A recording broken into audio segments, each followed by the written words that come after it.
સાવલીના રાણિયા નજીક મહીસાગર માતાજીના મંદિરમાં તસ્કરો ત્રાટક્યા હતા અને સોના ચાંદીના દાગીના તેમજ દાનપેટી લઈને રફુચક્કર થઈ ગયા હતા।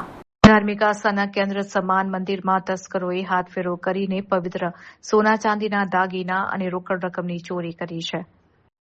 મોડી રાત્રે અજાણ્યા તસ્કરોએ મંદિરમાં પ્રવેશ કર્યો હતો। તસ્કરોએ માતાજીના ગર્ભગૃહમાંથી સોનાના પગલા અને ચાંદીના પવિત્ર છત્રની ચોરી કરી હતી। આ સાથે જ ભક્તો દ્વારા ચડાવવામાં આવતી ભેટ સોગાદોથી ભરેલી મંદિરની દાનપેટી પણ તસ્કરો ચોરી ગયા હતા।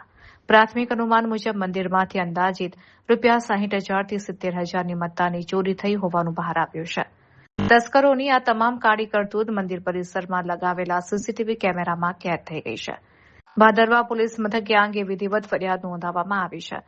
ભાદરવા પોલીસે સીસીટીવી ફૂટેજ કબજે કરીને તેના આધારે તસ્કરોને ઝડપી પાડવા માટે ચક્રો ગતિમાન કર્યા છે। ચોરી પાછળ કઈ ગેંગ સક્રિય છે અને આરોપીઓ કઈ દિશામાં ભાગ્યા છે તે તમામ પાસાઓ પર પોલીસે વિવિધ ટીમો બનાવીને તપાસનો ધમધમાટ શરૂ કર્યો છે।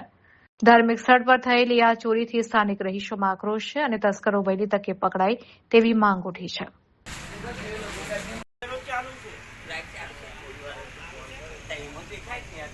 पर्दों से या ना देखा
રાણિયા ભાદરા રોડ પર આવેલું માં મહીસાગરનું ધામ મંદિરે આજ રોજ સવારે 6 વાગે જ્યારે કામદારો નોકરી પર જઈ રહ્યા હતા ત્યારે મંદિરે દર્શનાર્થે આવેલા અમુક કામદારોએ જોયું તો મંદિરની સાઈડની જારી તૂટેલી હાલતમાં હતી અને લાઇટની બોર્ડ ને બધું તૂટેલી હાલતમાં હતું।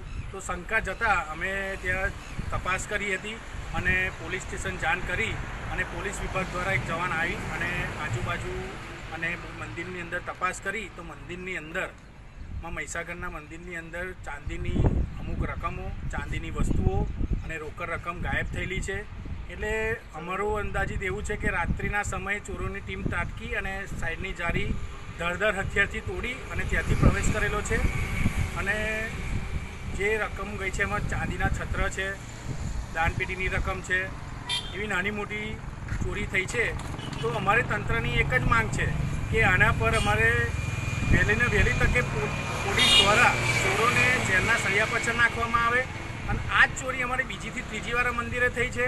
તો તંત્રને બી માંગ છે કે આવું ફરી ના બને અને ફરી આવા ચોરીના જે બનાવો બને છે ફરી ના થાય એ માટે અહીંયા એક રાત્રિ હોમગાર્ડનો પોઈન્ટ પણ આપવામાં આવે એવી અમે માંગણી કરીએ છીએ અને જે પણ ચોરી થઈ છે એનું અમે જલ્દીથી જલ્દી તપાસ થાય અને એને જેલના સળિયા પાછળ ચોરોને નાખવામાં આવે એવી અમારી માંગણી છે। મહીસાગર ગ્રુપ દ્વારા દરેક યુવાનોની જે આસ્થાને ઠેસ પહોંચી છે એ ના પહોંચે ફરી એની અમે માંગણી કરીએ છીએ। અંદાજે ચોરી અહીંયા મંદિરે કેટલાની થઈ હશે? અંદાજિત આમ જોવા જઈએ રોકડ ને ચાંદીની વસ્તુઓ છે ને 60 થી 70 હજારની ચોરીનું અનુમાન અમે લગાવેલું છે.